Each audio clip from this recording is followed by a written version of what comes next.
Inna alhamdulillah, verily all praise is due to Allah. Nahmaduhu, we praise Him. Wa nasta'inuhu, we seek His assistance. Wa nastaghfiruhu, we ask Him to forgive us. Wa na'udhu billahi min shururi anfusina, we seek refuge with Allah from the evils of our own selves. Wa min sayyiati a'malina, and from the evil results of our bad deeds. Man yahdihillahu fala mudilla lahu, whomever Allah guides cannot be misled by anyone. Wa man yudlil fala hadiya lahu, and whomever Allah misleads cannot be guided by anyone.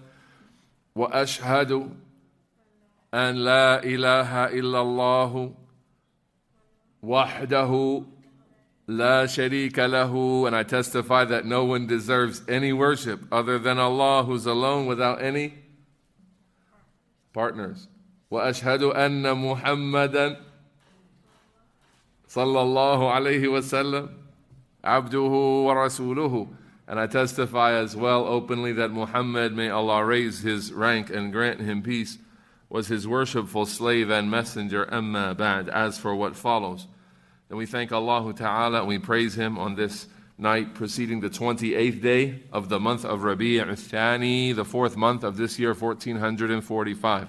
Here at Al-Masjid Al-Awwal in the city of Pittsburgh, Pennsylvania, with our online community wherever they may be, and for those as well listening to the recordings later, may Allah Ta'ala forgive us all and grant us success in attaining what He is pleased with.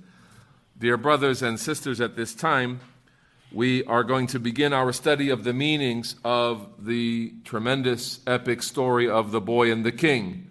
The boy and the king, along with the monk and the magician and the beast, and the trials and all of those things that happened in that epic story. So a real quick summary of the story. There's a boy who is summoned by a king. And what does the king want from the boy? To learn from the magician. Why? Because the magician's old and he needs replaced. He wants to teach a young disciple. Okay. The boy then goes to the magician, but somewhere along the way, he finds his way to someone else that he's impressed by. Who's that? A monk, a rahib. Now, in Arabic, rahib, we translate it as monk. It means abid, worshipper, usually amongst the Christians, but it's from the people of the past. Not necessarily the Christians. This story happened in the past. All right. So a worshiper. The worshiper, not a alim, not a scholar, but a worshiper. But we've seen indications in the story that he has some knowledge. He had some insight as well, not just worship. Okay.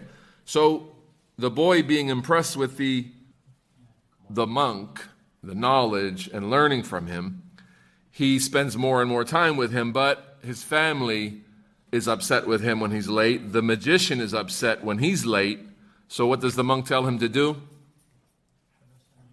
Say, my family kept me to the magician, and say the magician kept me to the family whenever he's late, and they want to punish him. Okay, so he goes on like this. One day there's a big beast, some kind of animal, in the roadway blocking the people's path.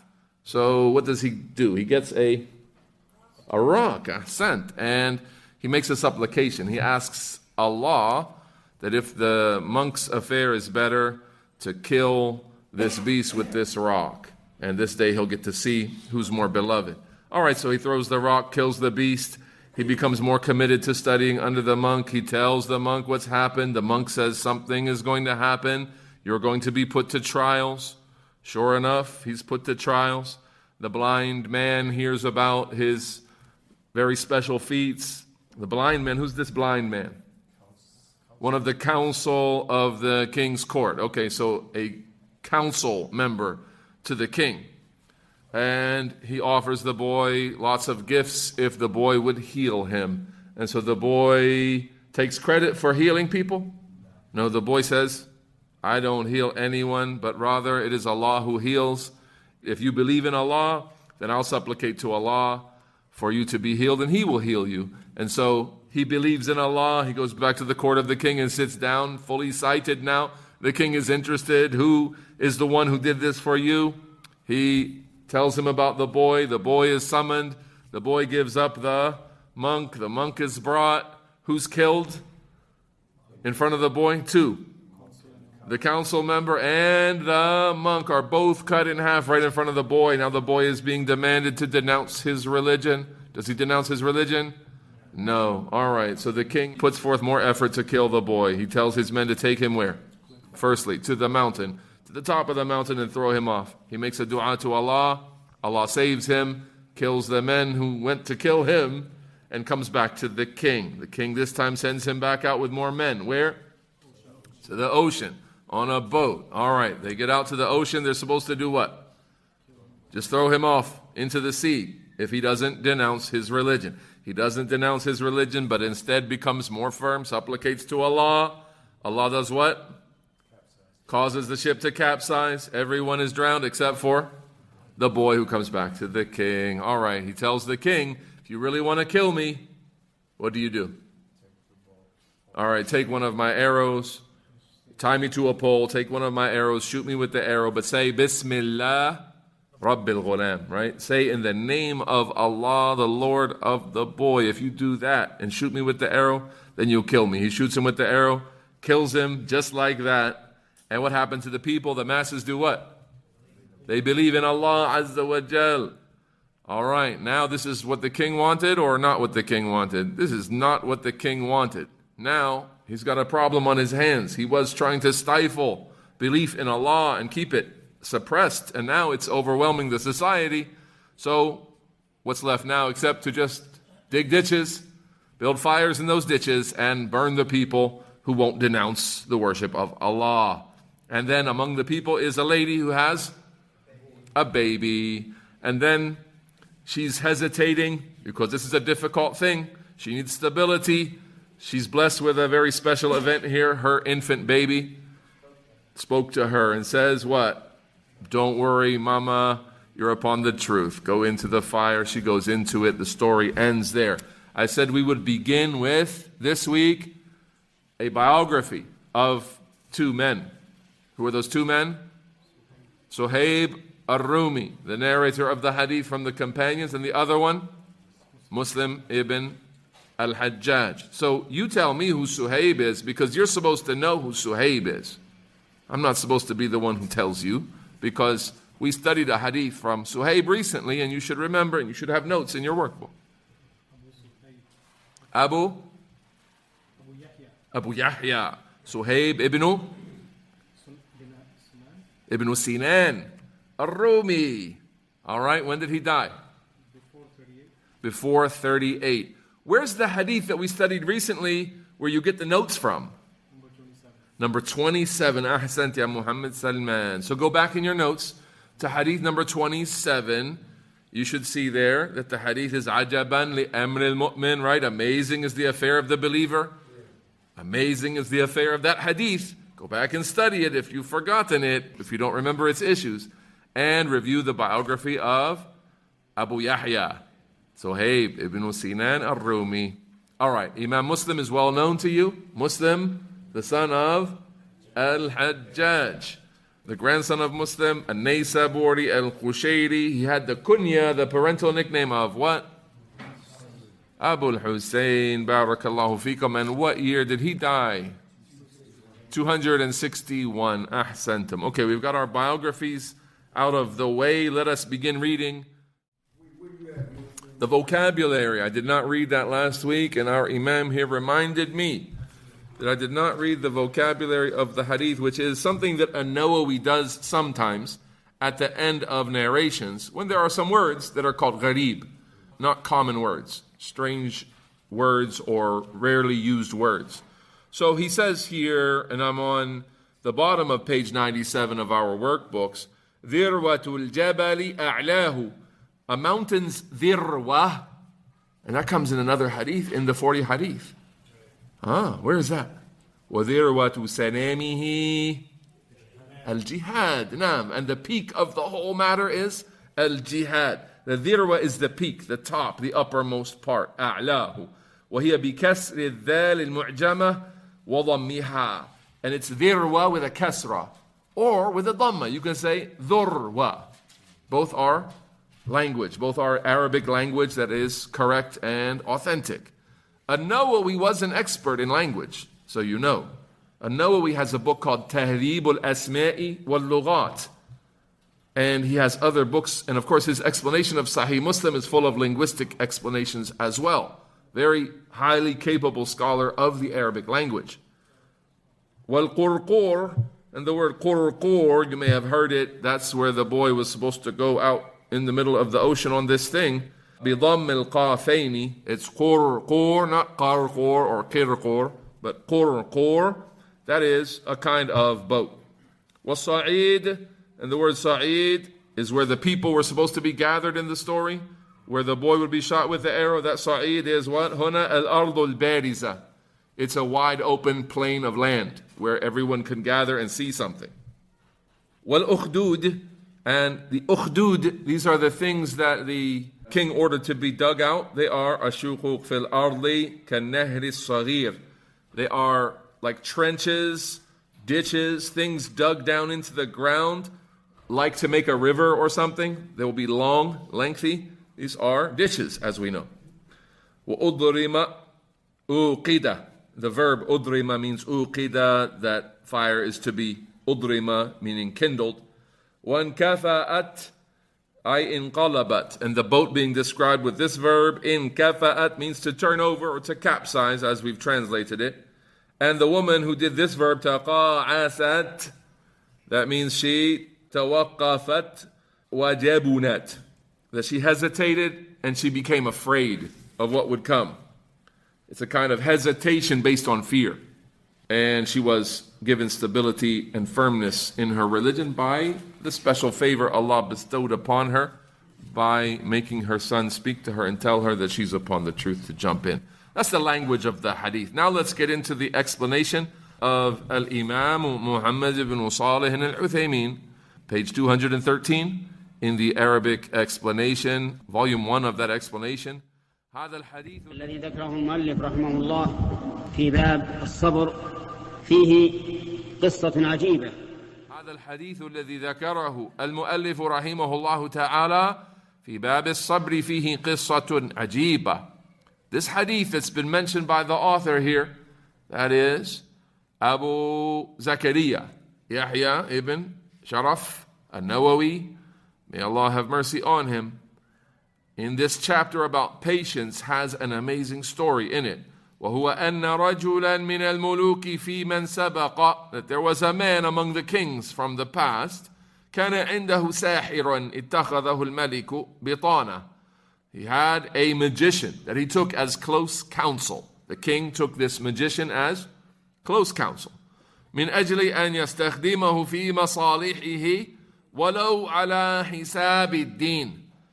And he took him as close counsel in order to benefit from his craft in what would be advantageous to him specifically, not for the people, even when magicians and magic, that's at the expense of one's religion. لأن هذا الملك لا يهتم إلا بما فيه مصلحته. He did this because this king was only concerned with what was in his own personal interests. وهو ملك مستبد. He was an oppressive, tyrant king. قد عبد الناس لنفسه.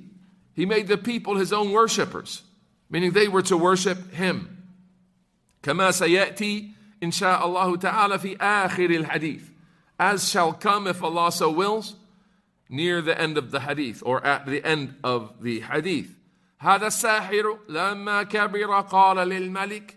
So this magician, when he got old, he said to the king, إني قد كبرت فابعث إلي غلاما أعلمه السحر. He said to the king, I've gotten old, so send me a young man that I could teach magic to. أعلمه السحر. Why is it مجزوم يا أبا الربيع? سؤال في النحو. أعلمه, not أعلمه, but أعلمه. You've got 3 seconds before Abu Sufyan takes your answer. أعلمه مجزوما. Why? All right, Abu Sufyan, tell us. Jawabu shartin. أو جواب طلب. Either answer would be fine. جواب الشرط لشرط مقدر. And it means فابعث إلي غلاما فإن تبعث أعلمه. With that taqdeer, with that estimated verb in there. Or just جواب الطلب. If you do that, then I'll teach him magic. Arabic grammar, you can learn it. Barakallahu fikum. Al-ajrumiyya is waiting for you. Barakallahu fikum. And if you didn't understand the discussion, then al-ajrumiyya is waiting for you. واختار الغلامة لأن الغلام أقبل للتعليم.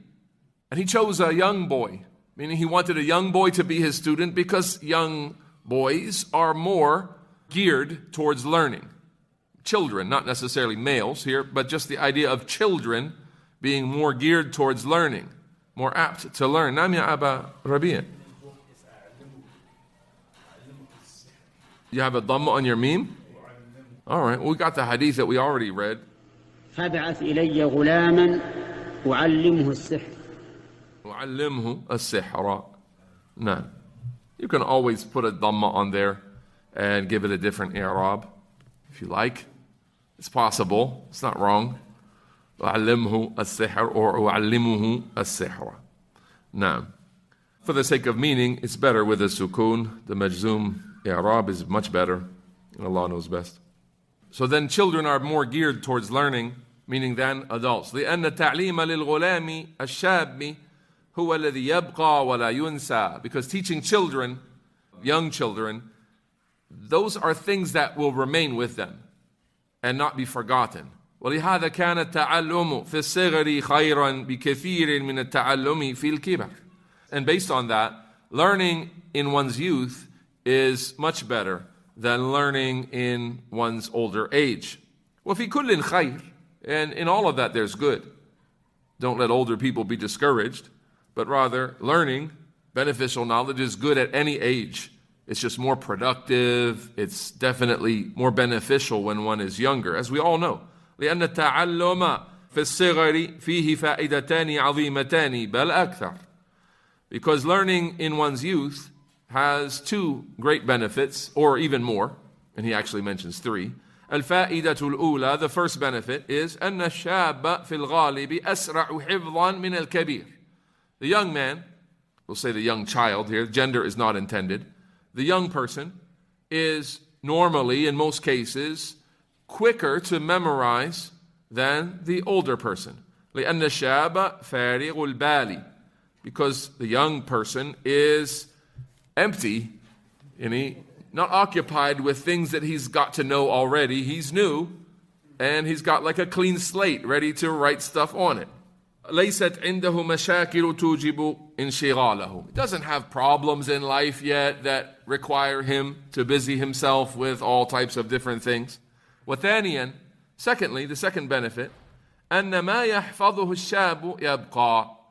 That what a young person memorizes remains. وَمَا يَحْفَظُهُ الْكَبِيرُ يُنْسَى. And what an older person memorizes is forgotten. That's commonly, not always, but commonly. وَلِهَذَا كَانَ مِنَ الْحِكْمَةِ الشَّائِعَةِ بَيْنَ النَّاسِ. And thus, it's from the statements of wisdom that have spread among the people, meaning people say this as a statement of wisdom. إِنَّ الْعِلْمَ فِي الصِّغَرِ كَالنَّقْشِ فِي الْحَجَرِ لَا يَزُولُ. That knowledge, when it's learned in one's youth, is like carving into stone. It doesn't go away. You carve something into stone, it remains. So the likeness is, that's how it is when you memorize when you're young. It sticks with you in a very strong way, more than when older people try to memorize something. وَفِيهِ فَائِدَةٌ ثَالِثَةٌ. And there's a third benefit he adds here. وَهِيَ أَنَّ الشَّابَ إِذَا ثَقِفَ العلم من أول الأمر صار العلم كالسجية له والطبيعة له. That's when a young person gets cultured with knowledge, he gains knowledge from the very first part of his life, then that knowledge will be like nature to him. It'll be like his reflex. It'll be the natural response that he has. He goes to it all of the time. وصار كأنه غزيرة قد شب عليه فيشيب عليه. And it will be like a natural instinct that he has within himself. He was raised on it from his young years, and so he keeps it with him throughout his elderly years. And you guys want to say, is it thuqifa or thaqifa? What do you have as your dabt on the word thaqifa? You have thuqifa? You have a shadda there? You have thuqifa?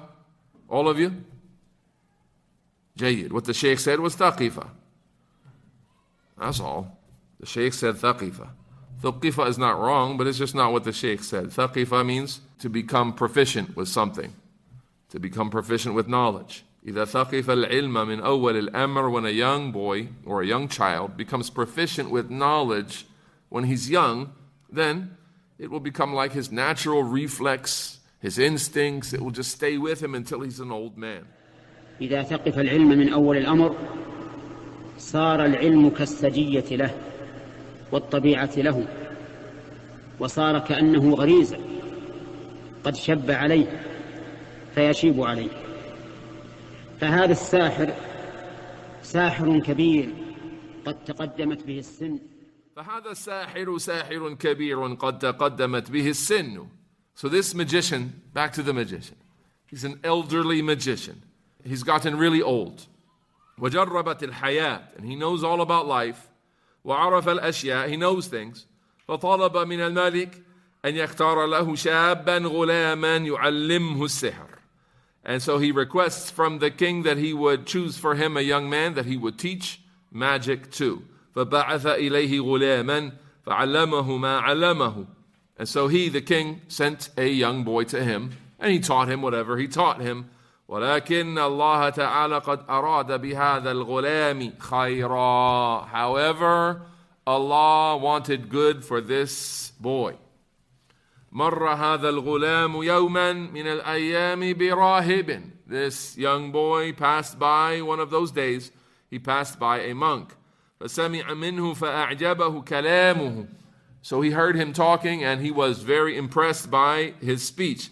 لأن هذا الراهب يعني العابد عابد لله عز وجل. Because this monk, meaning a worshipper, was someone who worshipped Allah, the Mighty and Majestic. لا يتكلم إلا بالخير. He only speaks with good things, as opposed to what? The magician, covered with darkness and oppression and harm. So comparatively, any person worshiping Allah alone, even if he's not great in that worship, he's going to shine compared to someone involved in such evil. وَقَدْ يَكُونُ رَاهِبًا عَالِمًا. It could be that he had knowledge. It could be that he was a monk with some knowledge as well. لكن تغلب عليه العبادة فسمي بما يغلب عليه من الرهبانية. However, the aspect of worship was more predominant in his character. He's more of a worshipper than a knowledgeable person. He might have had knowledge, but he's described as a worshipper here because that's the most predominant description that he had. Monkhood or worshipfulness, you could say. Remember previously, we had the story of the man who killed 99 men. And he approached two types of people. Who did he approach asking for help? One abid or rahib, and the other one was an alim. And that's also a story from the people of the past.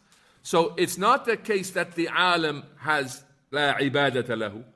It's not the case that someone described as a knowledgeable person has no worship and he's not a worshipper.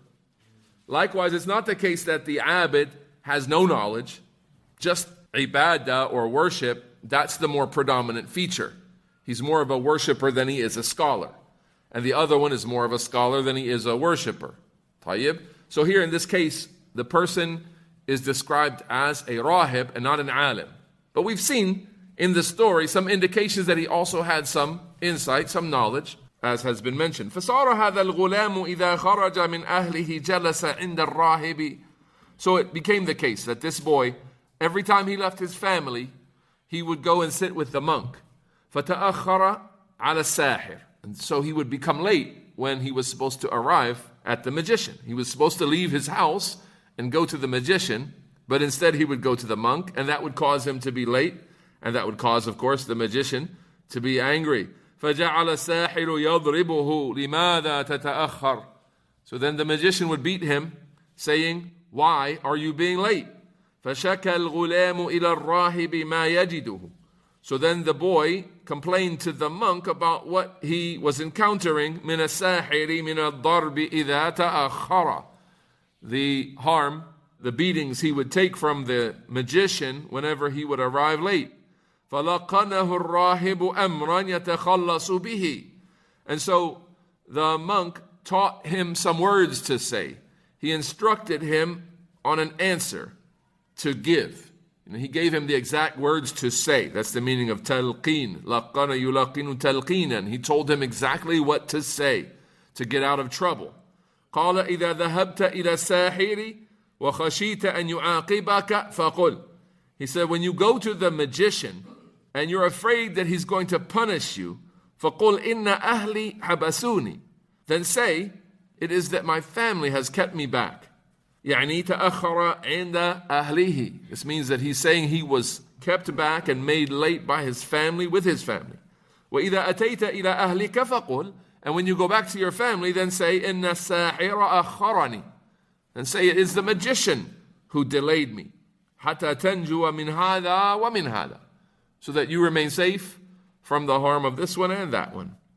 وكأن الراهب والله أعلم أمره بذلك مع أنه كذب.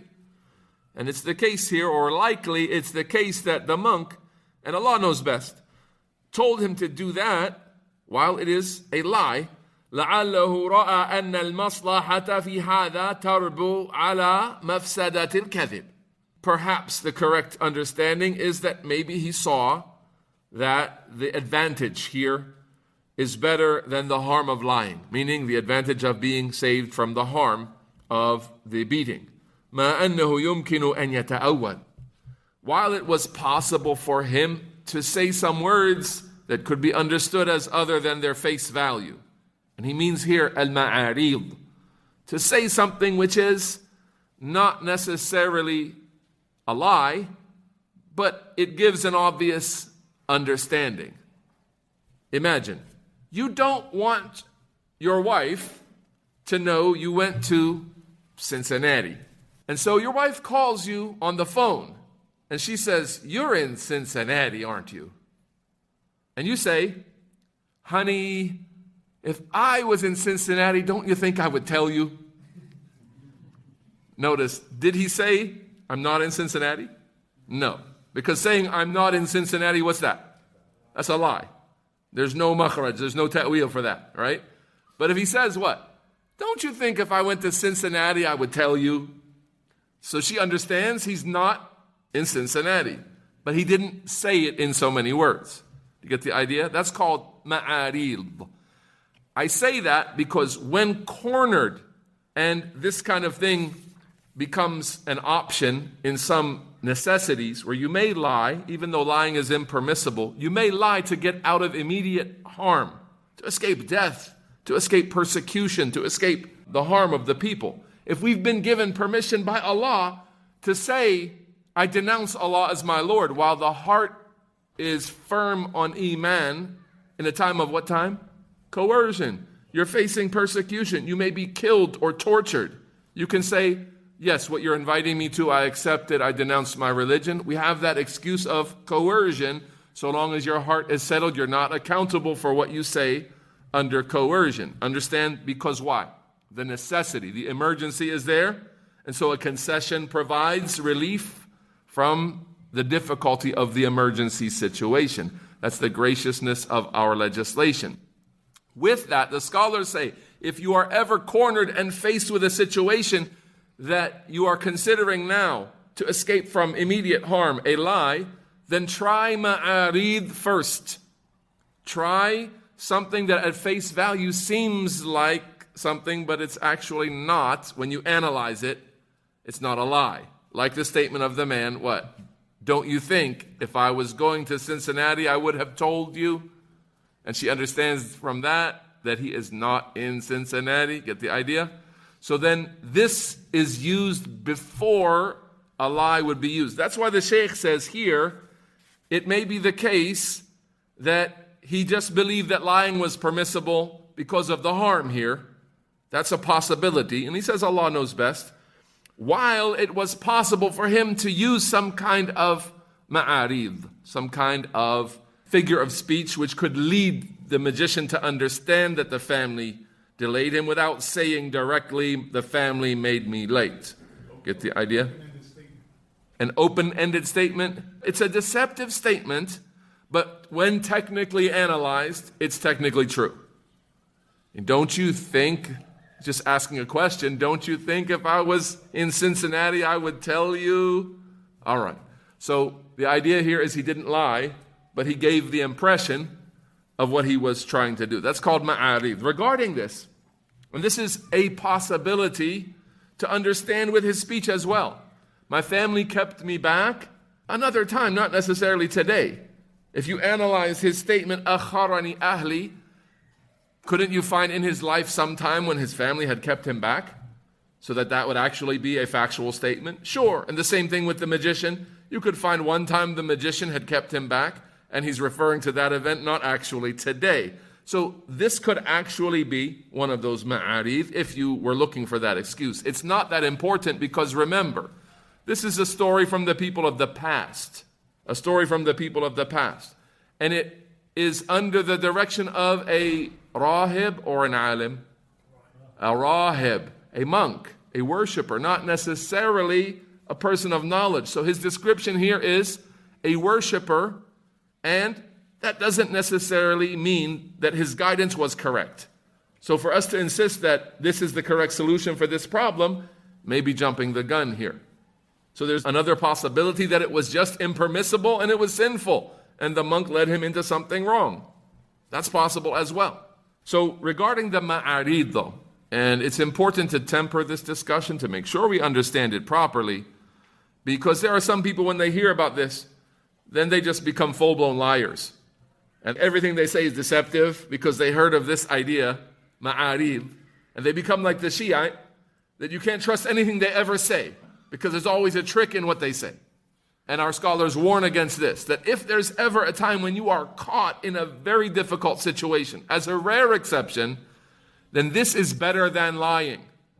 That you say something that's deceptive but still technically true, it's better than an outright lie, which depending on the circumstance you're facing might even be permissible. It's been narrated that Umar ibn al-Khattab radiyallahu anhu, he said, إِنَّ فِي مَعَارِيضِ الْكَلَامِ مَا يُغْنِي الرَّجُلْ عَنِ الْكَذِبِ. When it comes to ma'arid, that is a display of something or saying something which indicates something on the obvious surface level, but when analyzed doesn't absolutely require that meaning. That's the ma'arid, like the example I gave you. There's a way around lying for a man. There's something that will keep a man out of lying if he's smart enough to do this whenever he needs to do it. Imran ibn Hussein radiyallahu anhu as well said, إِنَّ فِي مَعَارِضِ الْكَلَامِ مَنْدُوحَةٌ عَنِ الْكَذِبِ.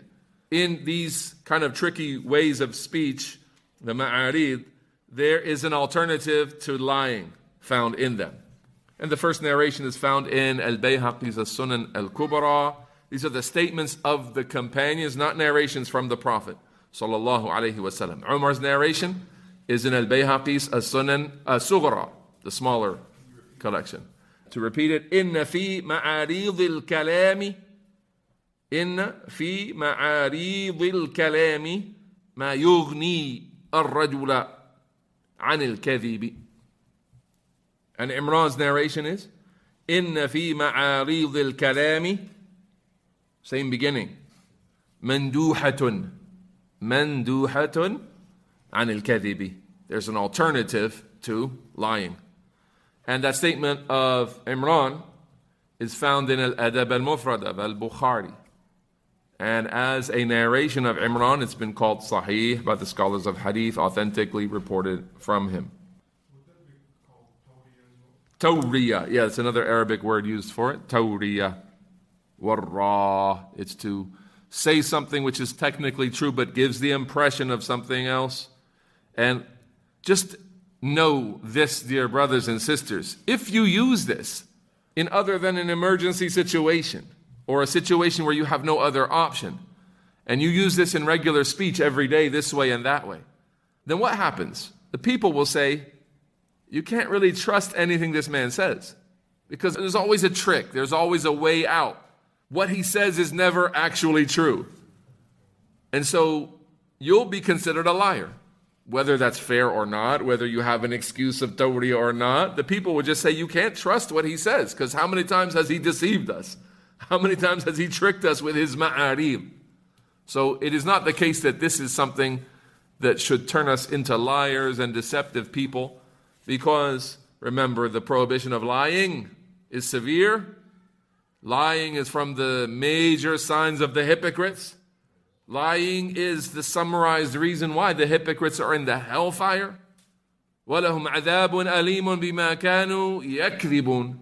They have a painful punishment. Allah summarizes the affair of the hypocrites. They have a painful punishment in hell because of the lies they used to tell. So lying is such a serious issue in the religion.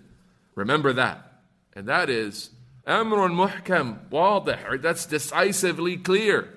Then these ma'arib here, they're not virtuous. Get the idea? They are perhaps a concession for a situation that you face. They can also fall into, without necessity, they can fall into مَنْ غَشَّ فَلَيْسَ مِنَّا.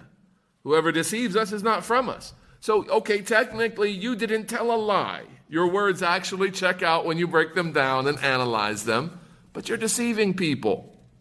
So then, these are not the traits of the believer, that he lies, nor that he deceives.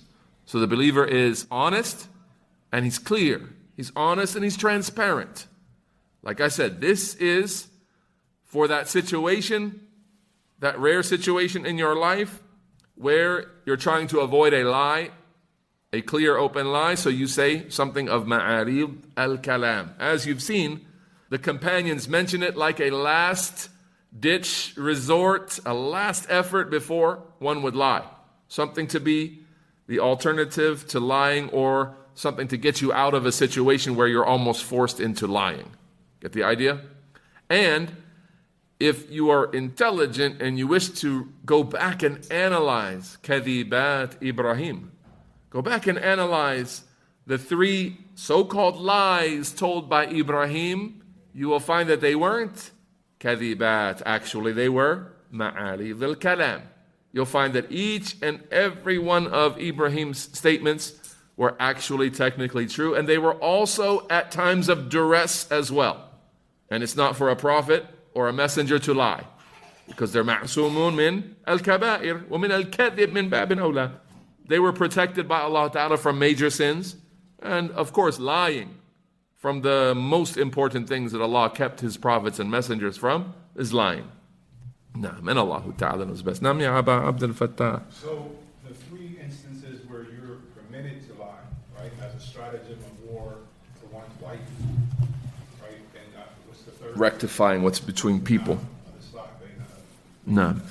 These 3 instances, these are not ma'arib al-kalam, right? These are actual lies. Love your question. Jazakallahu khairan. The 3 occasions where lies are permissible, are these actual lies, or are these to be ma'arib? Some of the scholars mention these are ma'arib and not outright lies. This is an occasion where you are allowed to use these kinds of ma'arib for a maslaha, for a benefit that cannot be accomplished except with it, and at a time of difficulty. Not just every day you lie to your wife all the time, but rather in a difficult situation. Not just a man, he's honest with the brothers. As soon as he steps in the house, he's a full-blown liar all night to his wife. Everything he says is a lie. No, that's not the meaning of the hadith, right? What is it? It's that she says, I worked really hard on this dinner. I really hope you like it. And it's the most disgusting thing you've ever tasted. So what do you say? It's good, delicious. Jazakallahu khairan. Hard work pays off. This is really good. And you really want to spit it out. All right? And so this one here, if you told her, this is terrible, or no comment, because we're not supposed to speak about food if we don't like it. And she's waiting for the compliment. She's worked so hard on this food, hours in the kitchen. And then you just say, maybe there's some other things we can have instead of this. It breaks her heart, and she's upset. And it's, look at all the mafasid, now all the harm that come. A simple statement is delicious. And you could mean here ma'arid. How could it be delicious? عند قوم لذيذة عند قوم غيري. It's delicious with some people other than me, in parentheses. Someone on earth would find this delicious. That's what you mean. So even with that, you're saying it's delicious. So where's the angle of truth? It's delicious to somebody, not to me, but to someone else. Like that.